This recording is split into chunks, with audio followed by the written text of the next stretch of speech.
I want to thank everyone for being here today. I want to thank our interpreters for ensuring the accessibility of our events. I want to thank everyone connecting virtually online. The last time we did this, we had at least a few hundred people connecting virtually. So thank you all for joining us. I understand this will be recorded. We're going to do our best not to create viral moments. That'll be mostly on me, the VPs, and Martha as well. I hope the semester's going great for everyone. Everyone having a great semester. I guess virtually you can probably participate in this. Scale of 1 to 5. 5 being this is the best semester you've ever had in the history of your time in higher education. 1 being, how is this semester going for you? Joe, I see a 3. Okay, all right, some 3s. Some 3s, all right, a 4, all right. Virtually, feel free to, okay, all right. Okay, good, that gives me a good sense of sort of where we're at. I want to offer a couple of thoughts before we get started and recognize that this being an open forum, we'll dedicate most of the time today to Q&A. Question and answer. We've got a microphone set up here in the bullpit for all of you in attendance, and then we'll take some questions virtually as well. We've got Brianna assisting with that. I've got my iPad here as well, so I can read some of the questions. So I want to start with a couple of thoughts. I'll provide some updates, and then we'll roll right into the Q&A. And this might seem random, but it's really not. I promise I have a point here. So the book that I'm holding up is called Day of Empire. It just as a show of hands, how many of you randomly have read this? It's called Day of Empire, and the author's name is Amy Chua, who rose to fame as the author of the Battle Hymn of the Tiger Mother. Does that sound familiar? So she was the Tiger Mom author. This book is entirely different.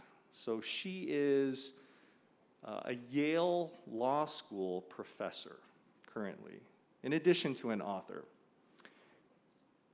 I'm not sure that I have a more favorite book that I've ever read. This book has been extremely powerful. I'll read the title and then I'll read the tagline here. So the title, of course, is Day of Empire, and the tagline is How Hyperpowers Rise to Global Dominance and Why They Fall. So here's the audience participation part.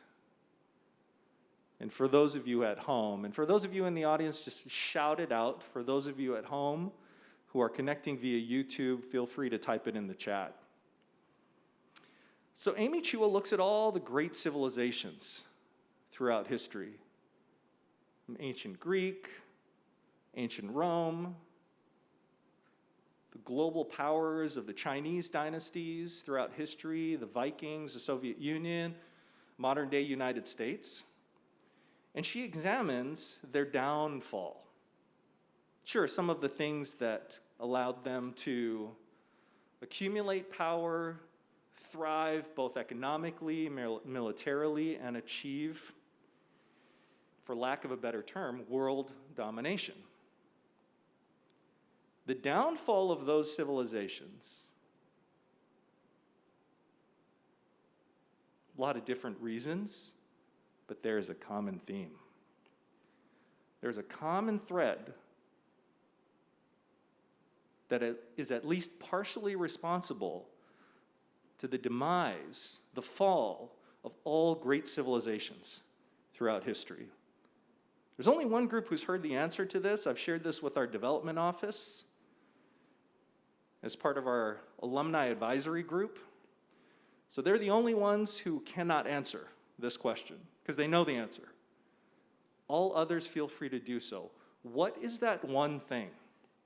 That common theme, that common thread that leads to the downfall of all civilizations. I'll take some shout-out answers here. and then we'll take some virtually as well. Joe? Losing contact with people in the trenches? So Joe's response is losing contact with people in the trenches. Other guesses? I just want to keep them coming in. Yeah, Brenda.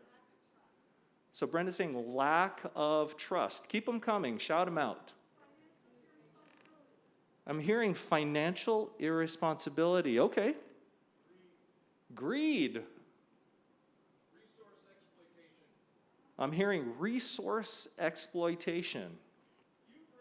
Hubris. Hubris. Great word. Are you ready for the big reveal, or you want to shout out a few more? One more time? Big reveal. Okay, sorry. Big reveal. So this book informs a lot of my diversity work. Some of the work I'm doing as the exec sponsor at the Diversity Action Council. A lot of the work that I'm doing now with the Higher Learning Commission as chair of the Diversity Committee, attempting to ensure that all accrediting activities or team members, peer reviewers with HLC are able to apply an equity lens and are able to understand the importance of creating inclusive spaces in higher education and to ensuring those spaces are both equitable and diverse. The big reveal is intolerance. First of all, I appreciate the fact that Christine is writing this down right now. I'm so impressed. Bonus points, Christine, thank you. I appreciate that. I was a faculty member for 11 years, and so I laser focus on when people write things down, so I haven't lost that muscle memory. It's intolerance. Intolerance of religion. Intolerance of skin color. Intolerance of ethnicity, right? I want you to consider that. And I would also encourage you, pick up a copy of this and read it. I'm sure it is in our fabulous library right across the way. So consider that. Because this pandemic has not affected everyone the same. It has affected our students in real and significant ways. And while the trajectory of the pandemic right now and the metrics are promising, specifically as they relate to infection rates, overall vaccination rates, promising, we cannot lose sight that this pandemic inflicted real harm on students of color, people of color, our black and brown students. And it's a credit to all of you, both in here and connecting virtually,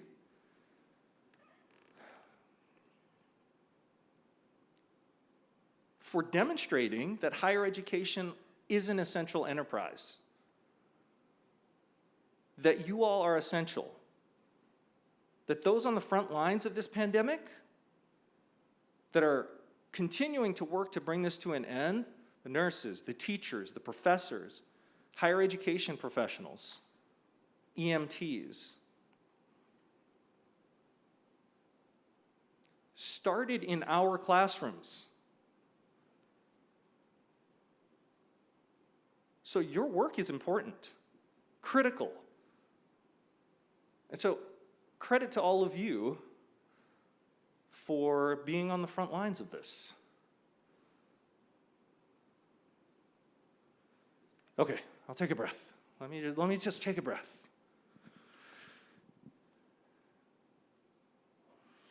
I have a few updates to share with you. Bear with me, and I promise most of today will be Q&A, so please have those questions and answers, have those questions lined up. I mentioned at convocation tables and chairs. I'm going to go through this very quickly because my interest is really to honor the work and the efforts of those on the FAST team. They're doing a great service to Phoenix College. They're creating a formal shared governance structure. So just as a reminder, their names are as follows: Paul, Cindy, Patty, Carl, Joe, A couple are in the room today. I imagine many more are connecting at home. Julie, Wayne Scott, and Todd Fleming. Thank you for your good work. It started in the summer and continues. The timeline is on the next slide, but I'll do the big reveal. The timeline for the implementation of our formal shared governance structure, to include these 4 interest councils, will be January of 2022. An academic interest council, administrative services interest council, student interest council, and for now a technology council. These 4 councils will then have recommendations that will then go to our core leadership team, which we'll call the exec team. All decisions, recommendations will be using, many of you might be familiar with IBN or interest-based negotiations. I prefer interest-based problem solving. And again, just want to congratulate those who have been involved in this work, because what you're seeing on the slide here, and we'll make these slides available so there's no need to take notes, either virtually or here. I know. In addition to the convocation slides, by the way, that's a little bit of an aside, we'll make all of those slides available to you, because I'm not sure that we've done that. So FAST has developed a flow chart that includes a proposal form. So proposals will be submitted, go through each one of these councils. Recommendations will then filter from the councils to the exec team. And again, the rollout will happen January 2022. Second thing I'd like to do, the theme being honoring the work of those who were involved and responsible for the work. The strategic plan is nearing completion. Having spent quite a bit of time developing it, some of you are in this room, but I want to give a shout out to Amy Mack, Angela, Christine Moore, hey, Cindy, Deb, Doug, Dawson, Heather, Kimberly, Corey, Mark, Paul, Rita, and Seth, and of course our tri-chairs, Anil Kapoor, not the famous actor, mind you. He wants me to make that very clear, although it has really helped his enrollment, that his students think he's a famous actor. Eugene, Anil, I hope you got a kick out of that one. Eugene and Dean Reyes. So thank you all for being involved in this work, and you'll start to see this being socialized, the priorities in the strategic plan connecting to budget allocation, and a number of other things as we attempt to operationalize this. And just want to congratulate everyone for being connected, not just the names on this screen, but there were 16 community sessions, over 500 stakeholders informed the development and modification of this plan. As we do operationalize this, we will introduce a framework called the 4 disciplines of execution. If that's familiar to any of you, it's something that's been going on at some of our sister colleges, and we will roll out the tools and that framework to help transition from the development of the strategic plan to the operationalizing of that plan. Let's honor some people, right? And I'm going to pause for another big reveal today. So earlier this morning, the exec team got together, and that includes representatives. It's technically not the exec team yet. It's the president's strategic implementation team. Got together and developed consensus around our delayed full return. So I'm going to pause for dramatic effect there. Let you all take a breath, because November 1st as a full return is not happening. What I would offer in addition to that is in 2 weeks, there is going to be a lot more information in regards to whether or not another date will be set. As a reminder, we've committed as a district to giving our employees a 3-week runway. Here at PC, we're interested in giving you more than just 3 weeks to consider coming back fully, and I'm air quoting fully, because fully is going to mean different things to different groups. So in 2 weeks, the exec team or the President's Strategic Implementation Team will make a final decision based on recommendations from HR regarding whether or not we set another date, whether we don't set another date and allow the metrics to dictate this full return. So more to come on October 20th. I understand that you may have some questions about the remote and virtual work policy. I'm going to hold off on that to field questions, and I've got some things queued up that I'll offer in response to those questions. Our students need us, and we need each other. Just a quick head nod if you're with me on that. Our students need us, and we need each other. Those two things. Those of us who have been on campus for months, a year and a half from the start of the pandemic, and will continue to be on campus to serve our students and be there for one another. Understand that. I wanted to save a few slides to honor those who have been here.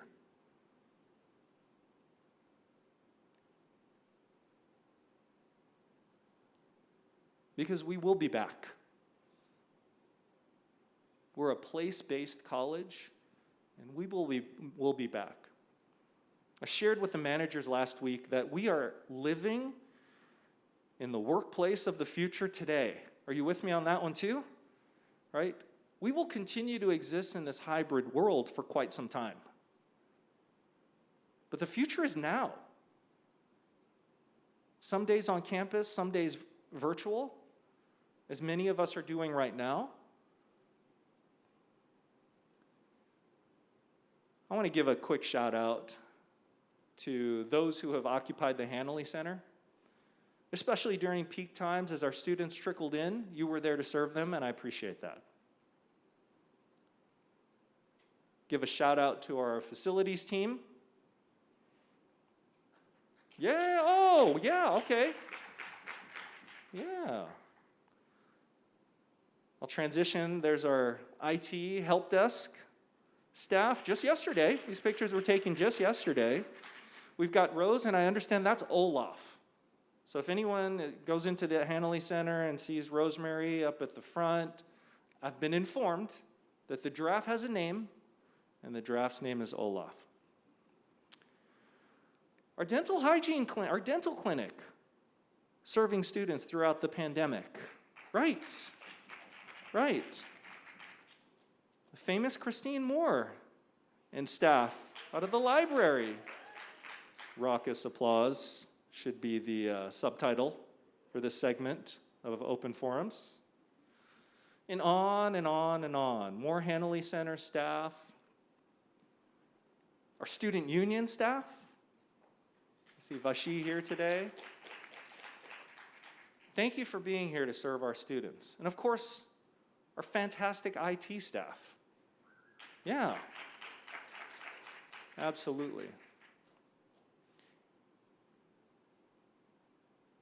I missed campus police. How about a hand for our campus police? Matt, I wasn't going to forget you on that one. Wasn't going to forget you. So without further ado, I want to thank you all for what you're doing. None of this is easy. None of leading in a pandemic is easy. Existing in a pandemic is not easy. Some of those closest to us, while some of us were thriving in a pandemic, in quarantine, others were fighting for their lives. Fighting for their lives. It was not a question of what did you do during the quarantine and during the pandemic at home in your pajamas. It was a question of survival. So I ask that you consider that, keep that in mind, because as we transition out of the pandemic, the effects of the pandemic, the trauma associated with the pandemic will persist. And guess who our students will rely on for support. You, all of us. So at this time, I'd like to conclude my formal remarks, take a deep breath, invite Martha Anderson, our Associate Chief Human Resources Officer, to join me on stage for the Q&A portion. How about a big hand for Martha? She's taking time out of her day to join us. I'd like to invite Paul DeRose and Kimberly Britt to join me to the stage as well. You can clap for the VPs. It's okay. Yeah. And Dr. Cruzy has authorized me to share with you that she will unfortunately not be joining us today. She'll be joining us virtually. She's got an illness in the family, and out of an abundance of caution, she is joining us virtually and won't be here in person. So we wish her all the very best, her and her family. However, she is joining us over the phone. So Dr. Cruzy is available for questions if anyone has them, both here and virtually as well. With that said, I'll stop talking, invite anyone with questions to line up at the microphone. We'd be happy to take them.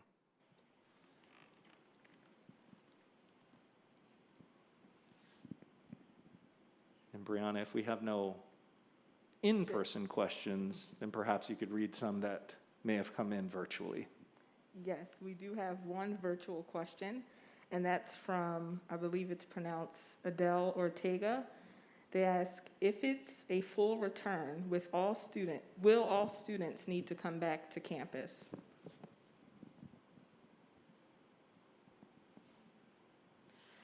I don't anticipate that every single student would return to campus. Some of our students prefer learning in the online virtual world.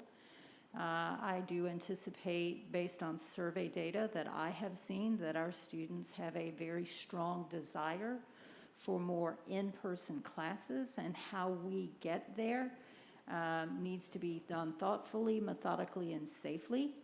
So I will lead with that. But our students, a significant majority, I think, do yearn for that face-to-face interaction and less virtual. I don't anticipate cutting virtual offerings or fully online offerings or hybrid offerings until we see metrics that tell us that that is safe to do so.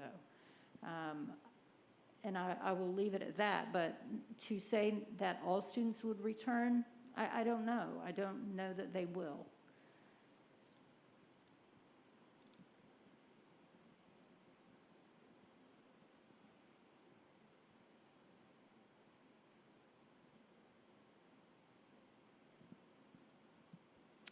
First of all, everyone calm down.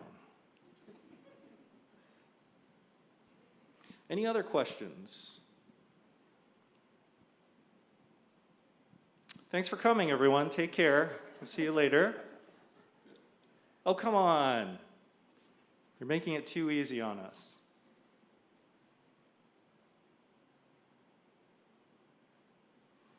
Well, rather than questions, I'll invite Paul DeRose and Martha to maybe share some policy-related things and how we've operationalized some of those policies. Paul, you want to go first? Sure. Okay. So as many of you know, we have a remote work policy that was operationalized effective October 4th. Specific to PC, though, we haven't rolled that out just yet. And the reason we have not rolled that out is because we haven't flipped the switch yet back to full return. So our primary duty post, if you will, has been virtual. It's been your residences or wherever you are working virtually at this time. And so once we flip that switch, then we will look to that remote work policy to guide the in-person activities and work schedules that we will all have on campus with an in-person presence on campus. The forms were just made available this past Monday, October 4th. But again, we haven't institutionalized it yet or operationalized it. We will be working on a business plan, a business process to roll that out, and we will be informing the college community of what that business plan will be, likely in the next 2 to 3 weeks, or I'd say by the end of the month at the very latest, so you all know what questions will be asked, what supervisors will be looking at.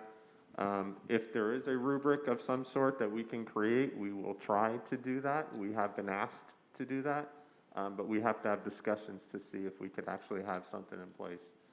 Questions I've been asked is, will in-person operations be equal? Will remote work be equal? Will it be the same department by department? And the answer to that is no. It will not be equal. There will be equity, though, between the remote work policy and the decisions that we make, and that equity will be surrounded around the parameters that we have set within the departments, the business need that we have in the various departments. And I'll give you an example. Our college police cannot work remotely. They are here on campus. They will be here every day in person, right? Advisors are seeing students in person, or I should say student affairs areas, let's say. And there's many, many more, right? But I'll just give you that as an example, whereas another department may not see students on a daily basis. They may be able to work a little bit more remotely than a couple of those departments like college police that I mentioned as an example. So again, it will not be equal, but remote work will be supported based on the parameters and guidelines set in place by the individual departments and supervisors and vice presidents. And so I know that was probably a question that was going to come up today. I thought maybe I'd touch on that now. And then I do want to ask Martha just to talk to you for a few minutes about the overall district perspective on remote work policy, how it came about, and anything you'd like to share related to that, Martha. Thank you. For those of you who do not know me, Phoenix College is my first college for Maricopa. This is where I was the HR director for a while. Thank you. And so I'm very excited to be back and to share with you some information regarding the remote work policy and the virtual work policy. So this policy came about as a need for moving into 21st century work, right? It happened to come during the pandemic time, so it got a little muddled with where we were. So we're still in the COVID-19 teleworking policy. So the fact that we have not operationalized the remote and virtual work policy is not unexpected. The date that Paul referenced earlier, October 4th, was where we believed we would be moving back to in-person or more in-person folks on campuses and at the district office. Given the numbers with COVID at the moment, that's not where we are. So not only Phoenix College, but other colleges as well as district divisions are not operationalizing that policy. So as we move more to coming back to in-person, that's when the remote work policy will take effect. So the actions at Phoenix College are not unlike anywhere else across the district. Additionally, I'm sure most of you have seen the communication from the chancellor, where the authority and the operationalization of this policy is done at the college level or at the district at the divisional level to meet the needs of the particular community in which they serve. So is there any questions about the policy globally that I can answer?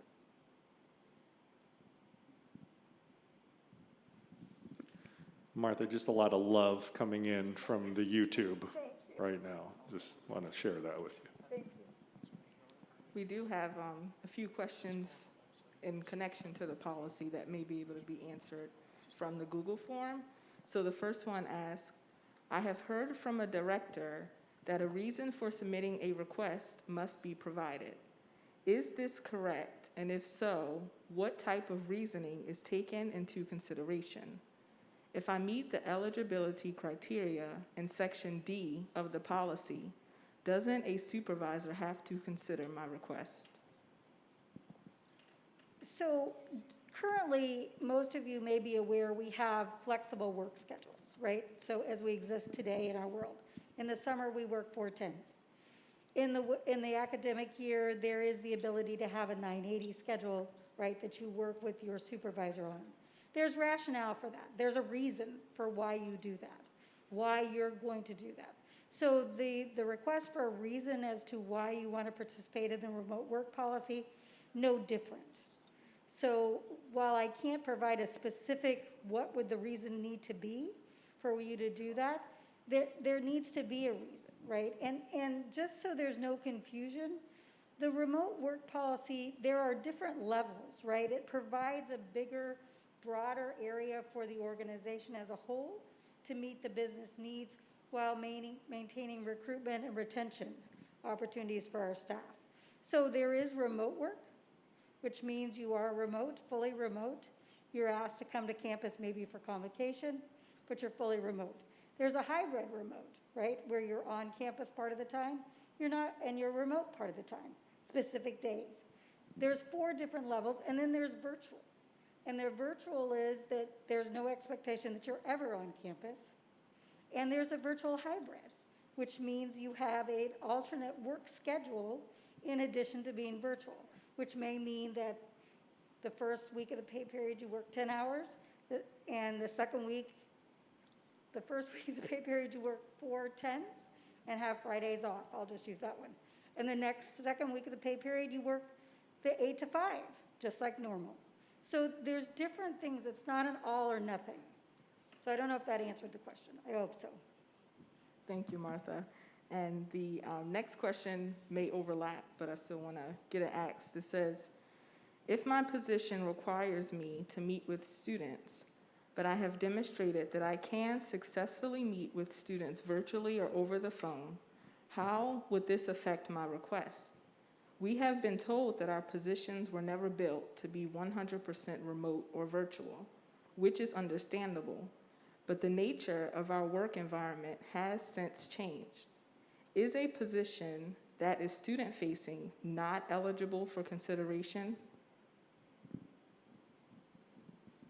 I'll answer that, yeah. Yes, we were hired to work in person. Not one person that I know, a full-time employee, has been hired to work virtually. So I'll start with that, and I know in the question the person acknowledged they understood that. But all positions are eligible, right, for consideration to work remotely. Again, there's going to be some areas that just can't work remotely for one reason or another. Most likely the business need and the operations and the services they provide. Related to, I think it was student affairs, that question came out of, yes, our students need us. Our students need us in person, and our students need us virtually. And so what I foresee, and I wish Heather was here to speak to this, but I think I'd know what she'd say, is we will be providing those services in both formats. We will be providing those services in person. We will be providing those services virtually. So there will be areas where employees are asked to provide the services in person. Again, it may or may not be full-time. Maybe it's more full-time in person during peak periods, maybe a little less full-time during non-peak periods. But remote work will be supported. We have demonstrated we can work remotely and be successful at it. Yes, we have definitely proven that we could do that. That does not mean your position will be full-time remote, though. What that means is remote work, again, will be supported. All right, thank you, Paul. So in a few seconds, you will hear Dr. Cruzy's booming voice. Oh, wow, they have a picture. Heather, they have a picture of you as well. So at this time, I'd like to invite Dr. Cruzy to share some thoughts in regards to that question, and let us know if you'd like us to read that again. Good morning, everyone. So apparently there's a delay on my YouTube feed because Paul is still talking on my end, so forgive me for the delay. I agree with what Paul shared. You know, I think there isn't any particular position that right now would be ineligible for consideration. So nothing really to add to that other than we will absolutely look case by case, you know, individual by individual, department by department. And, you know, I love how Martha led into this conversation with, you know, we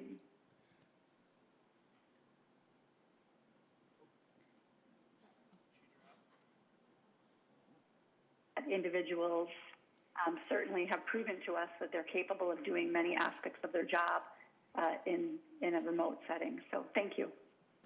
I do want to add 2 points that came up this morning in the leadership team meeting, and that is how does all of this affect faculty and the modality of teaching? So let me start with the adjuncts who had a question of, if we were to have flipped that switch on November 1st, were all the classes going to suddenly appear face-to-face? The answer to that is no. If students signed up for a hybrid course, they signed up to be in a hybrid course, and they will finish that course in a hybrid course. If they signed up for a fully remote course, or online course, that's how they expect to finish that course. We would never, ever change the modality of learning on a student. I say that, but didn't we do that last year?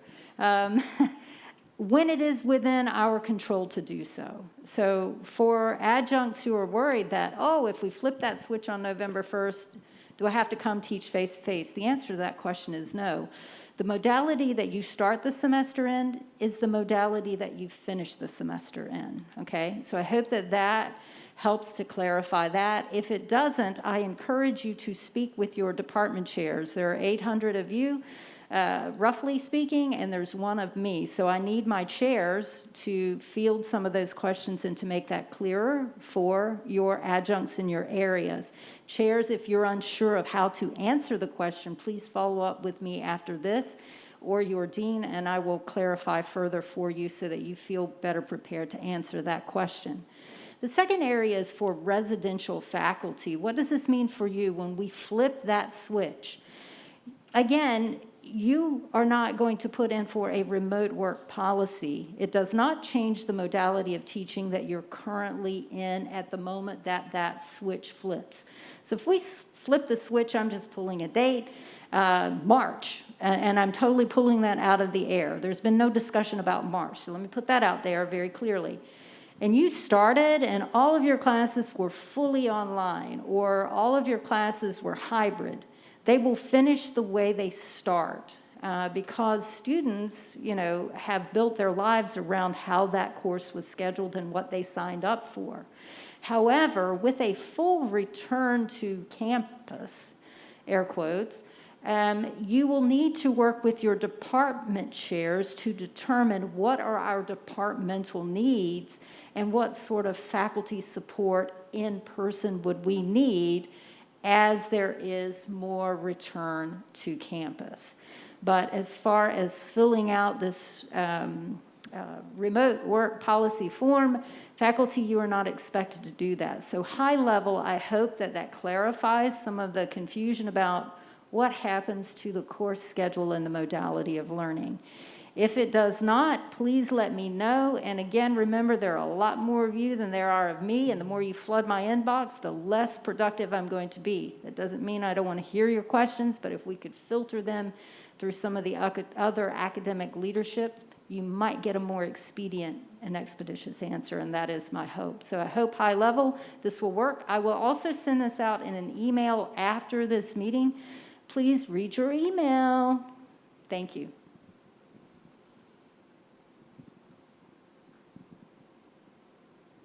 Joe. And then Cecilia. Could we get an update on the availability of future COVID shots on campus? Those COVID shots, Yeah. Joe? Specifically vaccinations, I'm assuming? Yeah. Yeah.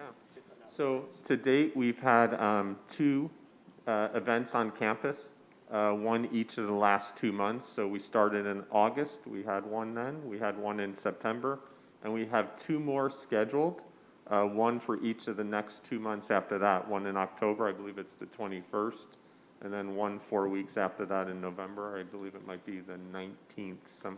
But we will send out those exact dates, don't hold me to those.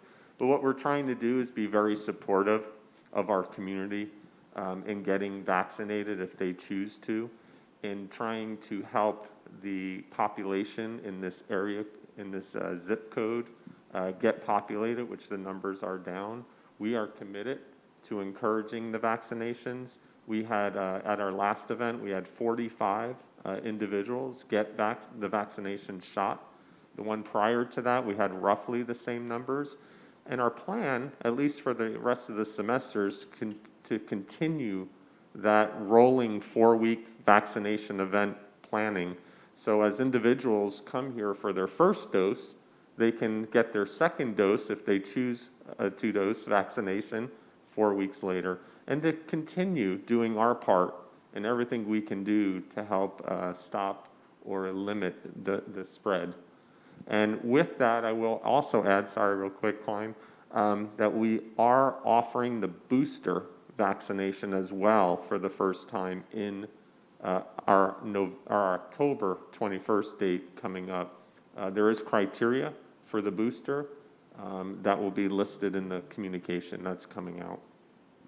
So I want to commend everyone involved for making this happen. I'm really proud of the stance that PC has taken, that the district has taken, mind you, in support of vaccines as critically important to bring this pandemic to an end, that PC is indeed doing its part by holding vaccine clinics. And I'll add one more fact related to the 45. Of the 45 individuals who got vaccinated, 35 of them were people of color.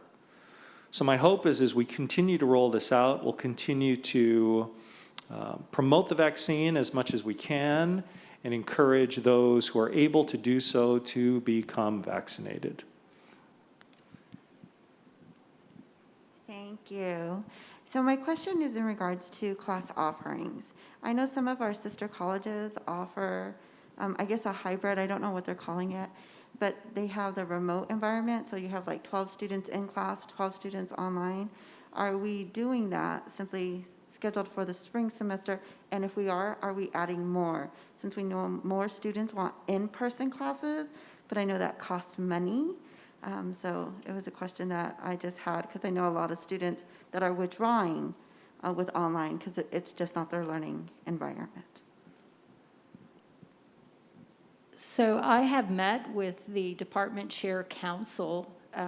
We do have the option to use HERF funds to increase face-to-face offerings. There are some limitations around that. One, if we do increase them, we do believe that the class sizes at this state of the pandemic would need to be smaller in nature so that we can socially distance. In some departments, we're maxed out on space because we are socially distanced. Science labs might be an example of that. So increasing further in-person offerings may be a challenge. In some areas, it is harder because we have maxed out our adjunct and our residential faculty in terms of load capacity. So where we can do so safely and thoughtfully, we have space and we have human capital to allow us to do so, we will attempt to expand in-person offerings. And so the department chairs are looking at that. The second piece is, I think you're referring to the high flex rooms. Paul Ross, I saw him in a parking lot as I was leaving or coming in, and I'm not sure where Paul is. I cannot recall the exact number of high flex rooms. I've seen it. I just don't have it in this little brain of mine. We do have flex rooms here. 4, I saw Christine. 14, thank you, Christine. I knew it was in the teens. I was going to go 17. We are looking at how can we expand this because this would be eligible for HERF funding. And so Paul has tried to find his way onto an ever-packed chair council agenda to have this conversation with our chairs. Where does it make sense to expand? Because we need to do that methodically as well. Not every classroom needs to be a high flex room, but where does it make sense? So we need to have those strategically placed throughout the college. And so we are having those conversations now. So I hope that that gets to the heart of what you're asking.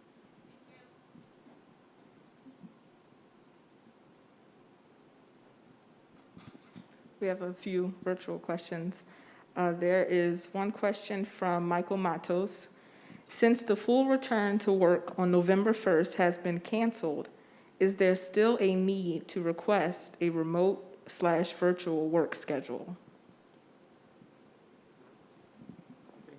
No, not at this time. There will be that need in the near future, and we will communicate that because, again, we haven't flipped that switch yet. So stay tuned, I would say, for that, and we will send campus communication out on when that plan is ready to go. The next question comes from Cindy Ramos. As SA managers are receiving the requests, what should they do with them in the meantime?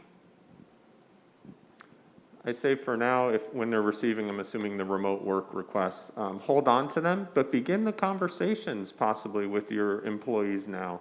Begin setting the parameters, if you will, about your departments and what remote work would look like within your departments. What are the parameters that need to be met to have in-person versus remote? That's what I would suggest at this point. But again, stay tuned. And I'll further add, and I don't want to sound like I'm speaking on behalf of Dr. Creasy. We may be able to put her on speaker, but she does plan to have a meeting with her student affairs managers tomorrow to address some of this conversationally. And if we want to put her on the broadcast, if I misrepresented her words, please do so. Okay, yeah, let's go ahead and do that. There's a little bit of a delay.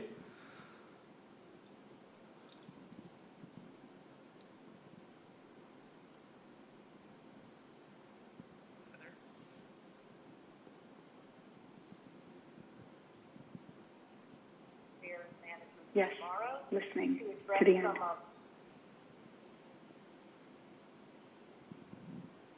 Heather, we can hear you. Yeah, let's go ahead and do that. There's a little bit of it. Yeah, SA managers are meeting tomorrow, and we will talk about the requests that have been received and provide some guidance for what to do in this interim time frame. But I agree, support what Paul suggested, that we can begin the conversation proactively.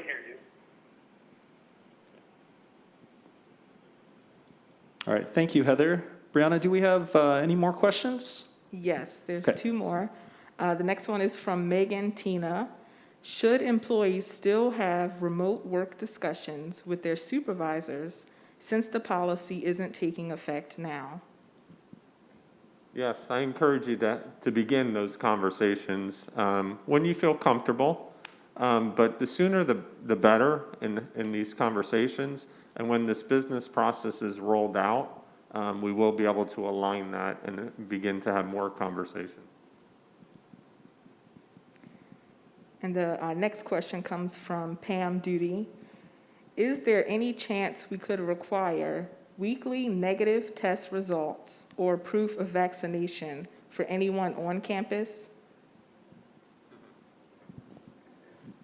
No, we are not, as a district or as a college, going to require proof of vaccinations. And I haven't heard any conversation that is coming down the pike, so I don't anticipate that happening.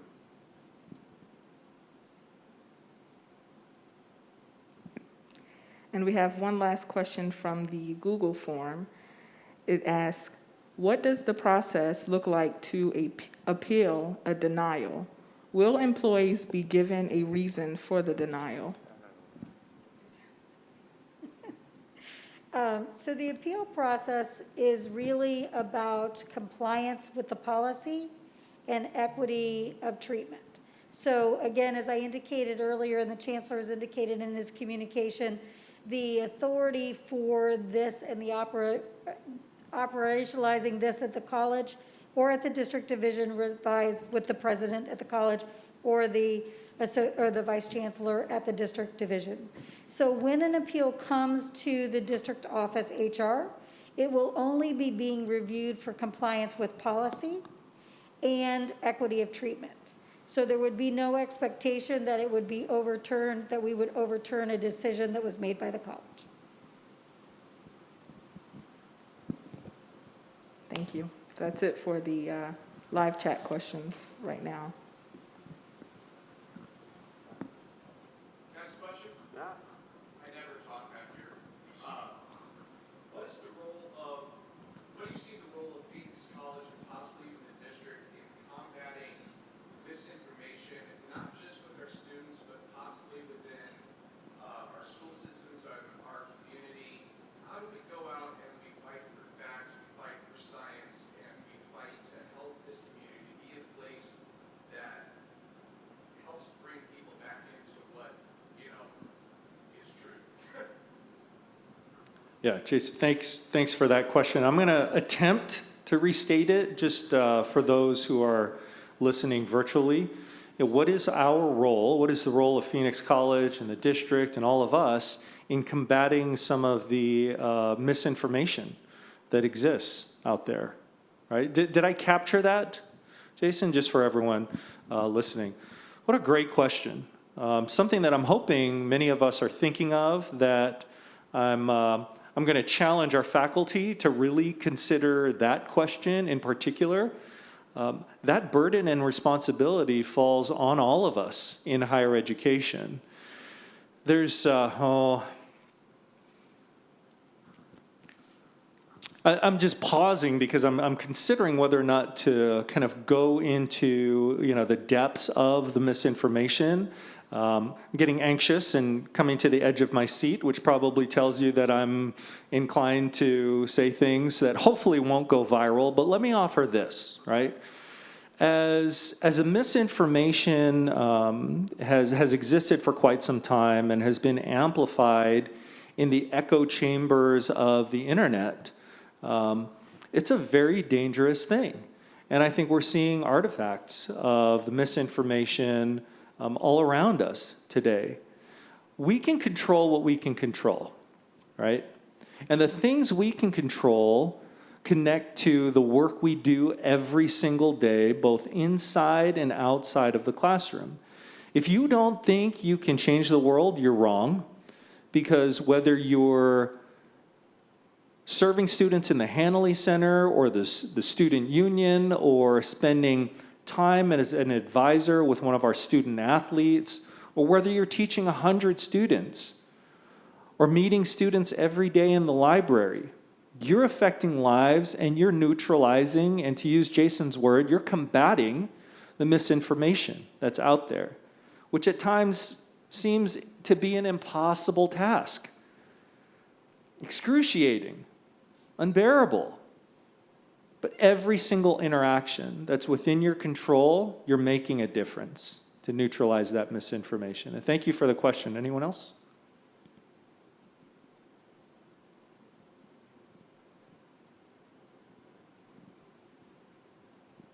Well, I'd like to do this. We've got just a few minutes left. I'd like to take the opportunity to thank those who've connected virtually. I'm reading your responses now to my original question. There are some 5s in there to that question, 4s and 5s, so I'm glad the semester is going well for many of you. I want to thank those of you who chose to be here in person. I want to thank the facility staff for ensuring that our facilities are safe. For those of us who've been on campus, I want to thank Martha for joining us from the district office.